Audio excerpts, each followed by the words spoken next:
In this video, I will show you how to add audio to a video project in Canva. Let's get started. From the Canva home screen, I navigate to the Templates section and select a landscape video format. I'll browse through the available options until I find a template that fits my needs. For this tutorial, I'm selecting a clean real estate video template. I click on it to see the details and then select Customize this template to open it in the editor. Once the project loads, I head to the bottom of the timeline and click on Add Audio. This opens the audio library on the left sidebar.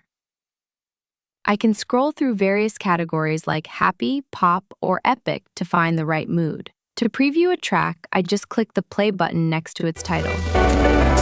I'll try out a few different songs to see which one works best for this video.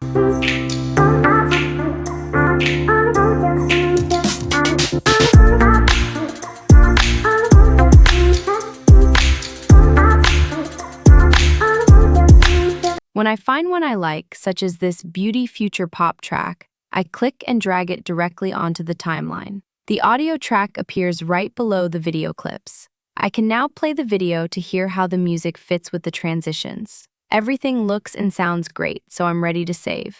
I click the Share button in the top right corner, then select Download. I'll keep the suggested MP4 video format and hit Download again. Once the video finishes rendering, I name the file and save it to my computer. And that's it. My video with custom audio is ready to go.